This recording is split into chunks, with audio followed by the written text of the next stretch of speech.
Welcome to today's eProject Express webinar. Today we will be discussing using eProject Express to track and report ESPC legacy project data. Just as a reminder, today's webinar is being recorded and the recording will be posted to our help page over the next couple of weeks. If you have any questions during the presentation, please enter them into the chat, and we will also reserve some time at the end for additional questions. So let's start with some quick introductions. We are joined today, we're very lucky to be joined today by Dale Haas. He is our energy savings performance contracting consultant, our resident expert on eProject Express and ESPC. I am Dana Robson of Berkeley Lab, and I am joined by my colleague, Catherine Chelminsky, also of Berkeley Lab. Now I'm going to hand it over to Dale to give us an overview on the ePX tool and how to use it to validate and demonstrate your ESPC success. Well, thanks, Dana. It really is pretty straightforward when you think about creating a tool to manage these complex construction projects that are paid for by savings. So, there's a model of trying to get this work done to accomplish something. And over the course of far too long, as I was involved in the ESPC, we'd hear people say, well, I just need to get work done. And then we hear other people say, well, I not only have to get the work done, but we need to reduce our long-term costs. And we need to make ourselves, a safer and more healthy learning environment. And we want to really take advantage of security benefits. And oh, by the way, where there are public funds and grants, we want to take advantage of those. So how do you combine all that? Well, you really combine it through the use of energy savings performance contracting. And while for decades we saw the value of energy savings performance contracting, we really needed a tool, a simple, straightforward, secure tool to manage all the data that's required to track these projects and their success. Interestingly enough, eProject Express was created for just that purpose. Thanks so much, Dale. So to follow up on that, I just want to give a quick overview of eProject Express and what the benefits are to project owners. We want to remind everyone that eProject Express was designed specifically for the needs of state and local governments and educational institutions. It's the same database as eProject Builder, but it's a much easier, simplified pathway to get your data into the eProject Builder database. Unlike eProject Builder, which has a multi-tab, very detailed template, eProject Express is a much more streamlined way to enter your data into the system.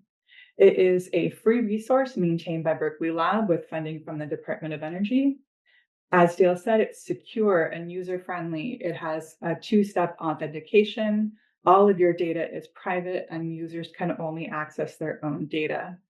eProject Express saves time and headaches by providing a free centralized information and file storage ability, which we will discuss later.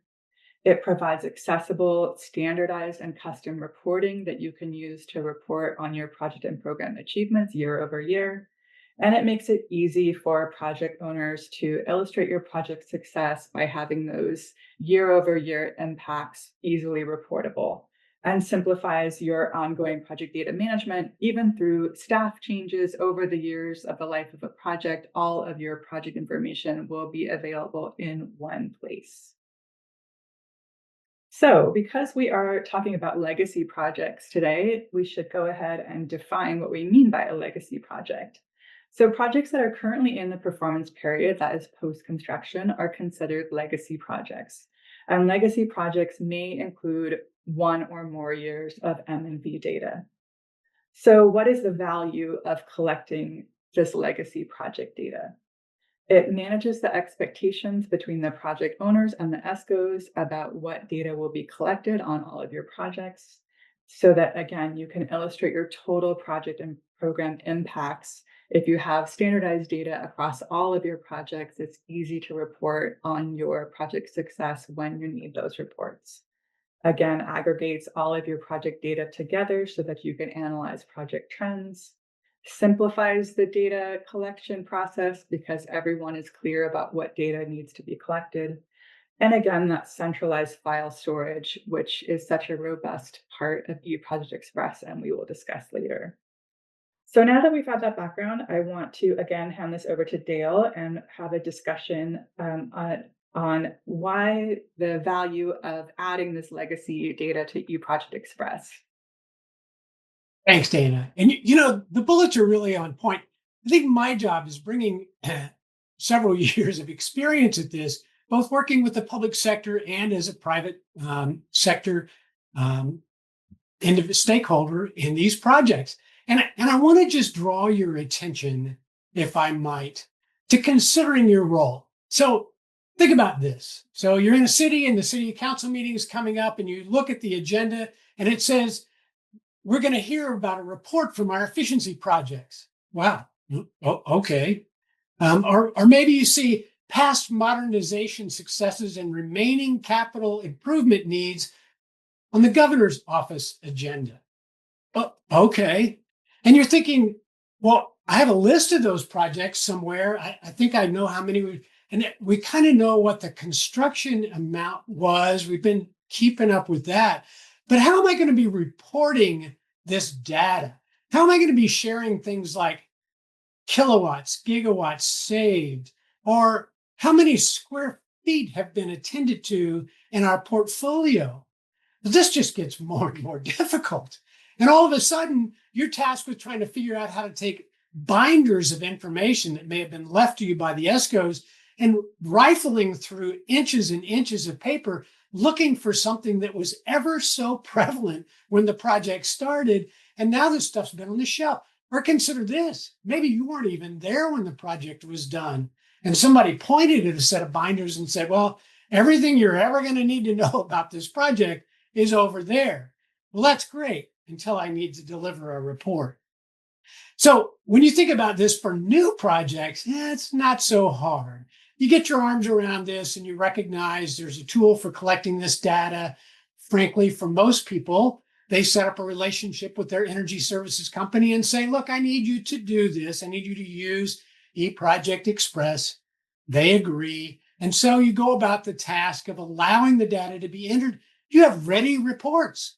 But what about that information from 4, 5, 6 years ago? Remember, it was up on those binders. So do you really picture yourself digging through those 3-inch binders and trying to find that data so that you have a full and complete report? Or do you want to find a way to capture this legacy information, load it into eProject Express so that the reports that you deliver are timely and complete and accurate for all the work that's been accomplished? Now, that's a solution. That's why eProject Express was created. Dana? Thanks so much, Dale. Now that we have that background, I think what we'll do actually at this point, before I go into the next slide, is see if there are any questions at this point. I don't see any questions in the chat, but if anyone has a question, let me know. I don't see any hands raised, so I'm going to go ahead and move on to a quick overview of what eProject Express is and how it functions. So the heart of eProject Express is this data template. And as I said earlier, unlike eProject Builder, which has a multi-tab, extremely detailed template, eProject Express has a one-page Excel template for entering your data into the system. The top of the template has some information about project contacts. There's some information about identifying information for your project.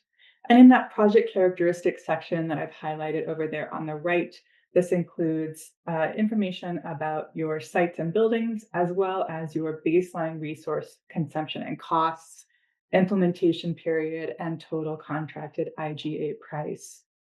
The project capitalization section, which I've highlighted here on the left, includes the total implementation price, information about your amount financed, first year and full term M&B price, and performance period start and end dates. The bottom of the template includes the projected results summary, which is where you will capture all of your estimated annual resource and cost savings for the project, as well as your projected annual total guaranteed costs.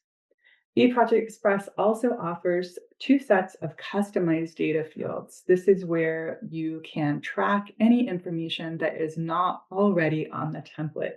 You can use this to track particular grants, program or utility incentives, or specific state and local project requirements. Now, here's that project document section that we talked about before. This is a really handy part of eProject Express where you can save all of your project files in one place. This accepts all file types. You can upload Word documents, JPEGs, other image files, PDFs, zip files, anything you want. There's up to a 500 megabyte storage capacity for each project. And project owners and ESCOs can add documents to this section and can also view documents that are in this section. If you click on that little file checklist link there at the top, it drops down a menu of a list of items that you might want to consider saving in this section. Again, this is a really powerful part of eProject Express. It saves project owners from having to go to the ESCO every time they need information. You can just go right here to this project document section and find the information that you need. So So report, Dana, I might weigh in there just from yeah. a life experience standpoint. The kind of things that we often forget to record and keep in a handy, accessible place, like eProject, project documents area, things like meeting minutes, where you sit around the table with the construction team and they brought up an issue, you resolved it, you had a good discussion about it, notes were taken, maybe you even got minutes from the meeting. But 5 years from now, 3 years from now, are you really going to know where those are? Or would it be handy to have them kept here? Those types of things are invaluable when you get down the road with a project a little bit. And you think, well, didn't we talk about how we needed to manage the cooling and heating in that specific space because we've always had temperature control problems there? I think we did. Well, where could we find a record of that? Wow, I don't know. Let's all look around for a while. Maybe it would be so handy to have a place to have it filed so that you could go back and look at it. Just keep in mind, this is the place for any off book, so to speak, spreadsheets that were used, load calculations, reports, any little pieces of information can be stored right here along with the contract documents. Thanks, Dale. That's really important context. I appreciate that. The other really important part of eProject Express is its reporting capabilities, and there are several ways that you can provide reports from eProject Express. The first one is this ePX project summary.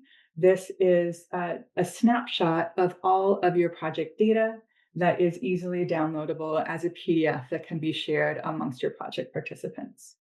We also have a robust analysis and reporting module.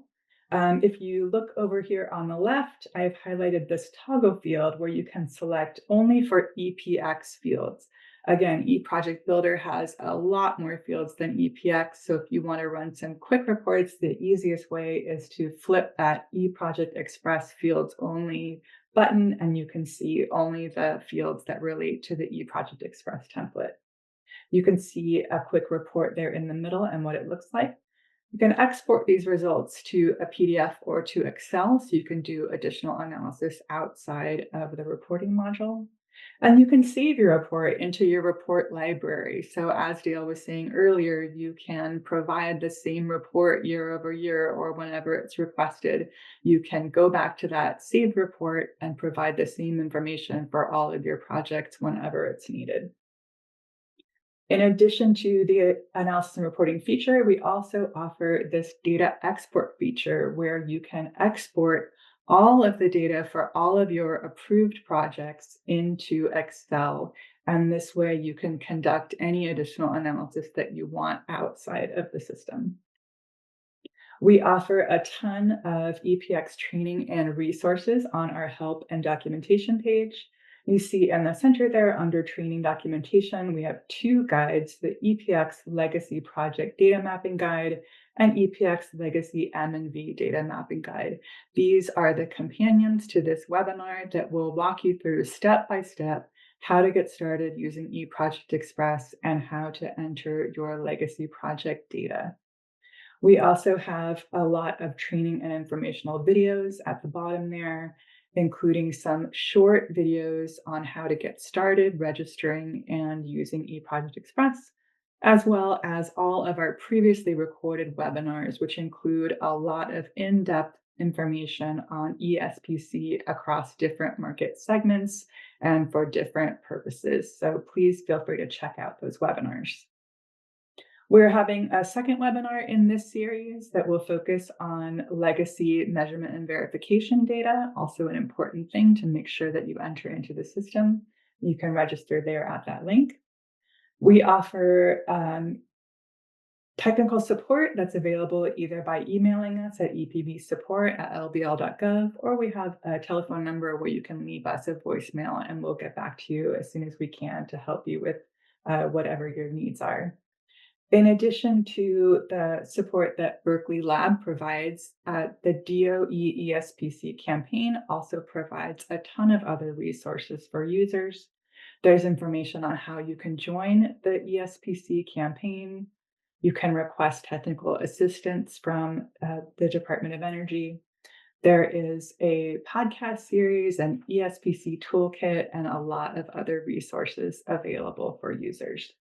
One thing that I don't have on here that I want to touch on quickly is one of the things that a lot of folks have been doing recently to make sure that there's consistency for their projects throughout the entire long life of the project is when you register for an account, a lot of folks are now choosing to use an office-wide email account.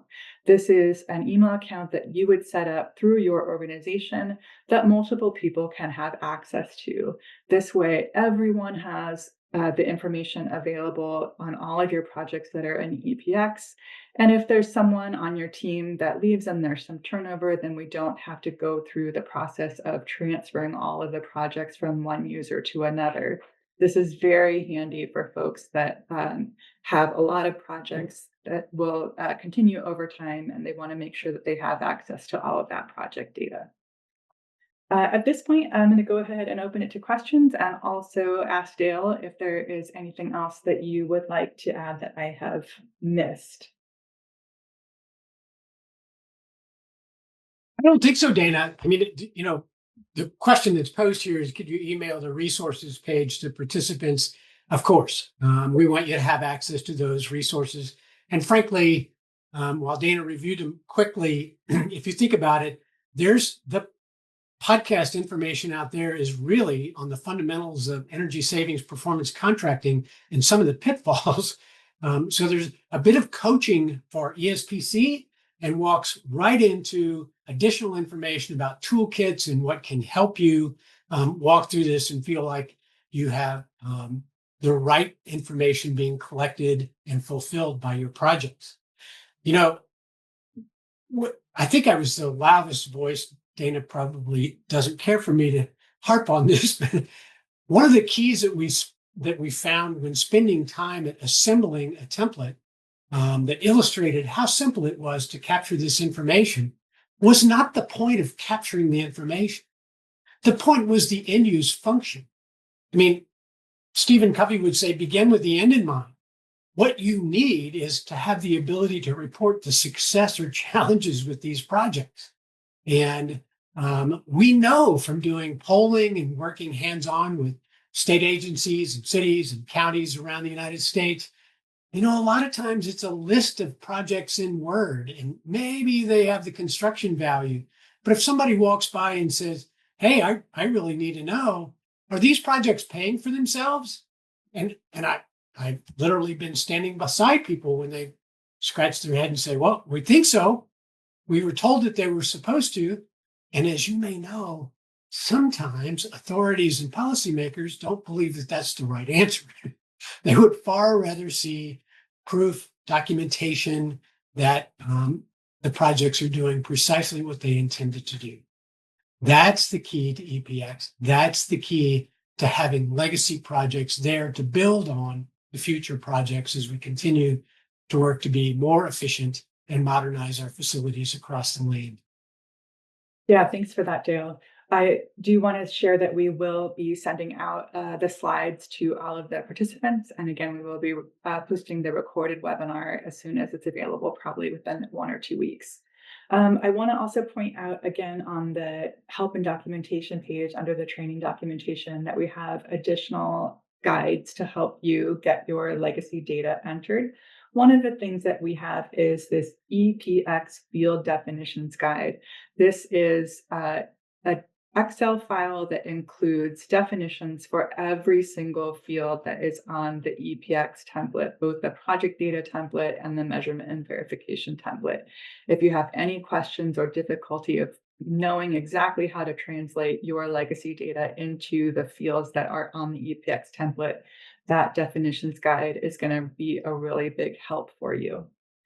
We also have some documentation here for ESPC campaign participants that includes a data entry worksheet. This is a sample worksheet that could show what it might look like to take all of that data that Dale is describing that you have in your binders and collect it all in one place in one spreadsheet that can easily be translated into those ePX data templates. It's a really powerful way to help you visualize the data that you have in all of those disparate places and make sure that you have everything contained in one place. So there's a lot of helpful information here on the training and documentation page.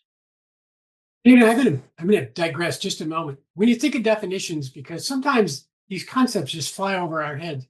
If I looked at you today, if I were sitting in your office and I said, "What's the total project savings?" An answer may come to mind. Now, am I thinking about a 20-year term of savings that were accrued?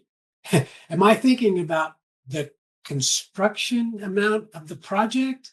Am I thinking about the actual savings and then there's some capital infusion that allowed you to build the project? So these definitions become critically important so that we're not in the proverbial Tower of Babel when you're trying to answer how these projects looked over time. Yeah, that's really important. Thanks for that, Dale.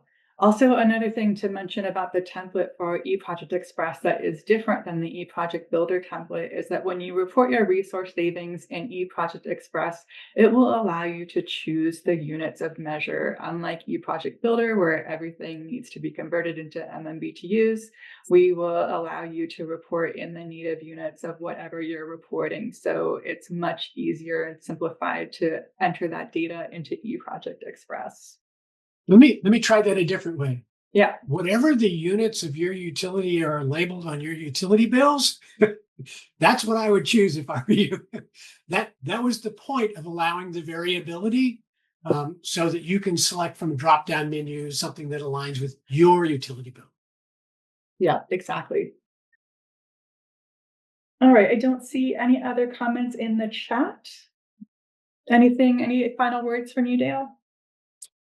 None that I can think of. We just want you to know that we're here to help, and just to try to point out as loudly and as profoundly as possible the value of keeping this data long term. These are not conventional construction projects where the responsibilities are complete after 12 months. These are projects that have a long tail because of the way that they're paid for from their savings. Consequently, the need for the data, the need for the filing of information, the ability to report long term becomes critically important. And we certainly hope that you take advantage of eProject Express and raise any questions along the way that you have by email or by phone. Yeah, thanks for that, Dale. Thanks for the reminder. Yeah, please definitely reach out to us if you need any type of technical assistance with getting started, registering, or how to use eProject Express. We are always available at that email address or at that phone number. Let's see, there is a question in the chat about who reviews the data. Government, customers, lenders, or internal ESCO employees. You want to take that, Dale? I will feel that. I'm delighted to see it. So remember, what you're seeing as a template is an Excel spreadsheet. So having been a part of an ESCO at some point in my life, one of the things that was an advantage is that energy engineers would collect the data in a same manner so that senior energy engineers and other executives from our organization could look at that data in a common manner of presentation and know that they were seeing things that made sense. And passed a smell test would be another way to say that. So you might have, in an early use of a template, the ability to pass it back and forth within an ESCO. But the way eProject Express is established is that the owner would initiate the project, we'll call it Project A, and they would invite the ESCO, then we'll call that ESCO B, to enter the data into that newly initiated Project A. So all the data would be entered over time, maybe all at once when the IGA was finished, maybe along the way, which is a more traditional way to do it. When it's input into the template and uploaded into ePX, then the owner, the end user, if you will, is responsible to review that information and accept it as accurate into the system. So that's sort of the review process. If the owner disagrees with the information or some changes have been made, which happens, I mean, let's face it, you get to the end of an IGA, sometimes measures are added, sometimes some are removed.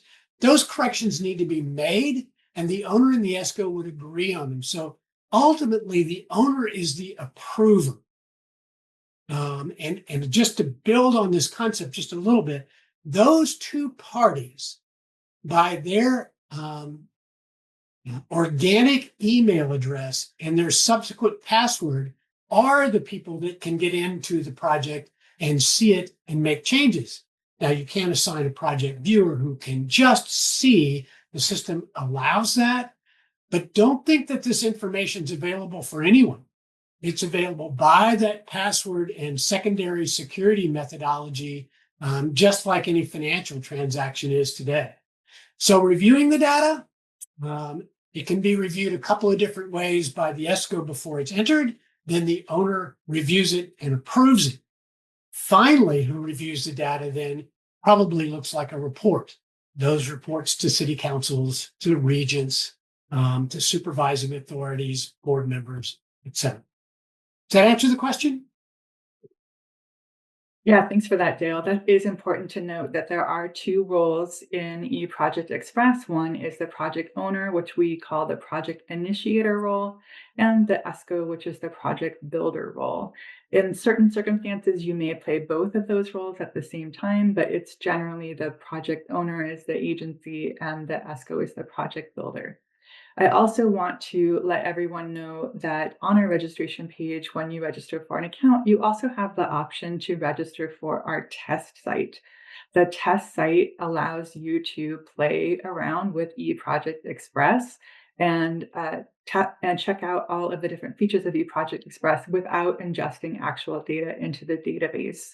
It will provide you with both roles, project initiator role and a project builder role. So you can explore both roles and see how those roles work. And again, you can play around and enter your data into the system and see what types of data it looks for. And you can play around with the reporting as well without entering actual data into the database. So the test site is a very robust part of eProject Express. Yeah. On the other hand, there are no data checkpoints. I've talked to people over the course of time that said, you know, what would be checked? Well, internal organizations have internal documents that might illustrate that if somebody builds the case that a boiler pays for itself in 2 years, you might need to redo the math. That just wouldn't be logical from my experience. None of that is there for me. What we're really doing is saying, here's a template that allows you to record the information that's been agreed upon by the parties involved, and it's entered into this template and ingested, if you will, into the database so that it can be retrieved and reported on by the owner. That's correct, Dale. And I should have pointed out at the beginning that there are no required fields on the eProject Express template. Unlike the eProject Builder template, there are no required fields. So you can choose among the project owner and the ESCO which fields you want to report on and enter just those fields. All right, I don't see any other questions. Any parting words, Dale? None. Thank you all for joining. Well, we hope that we've answered some of the questions that you had regarding ESPC and eProject Express, and we look forward to a host of new users. Thanks so much, everyone, for joining us.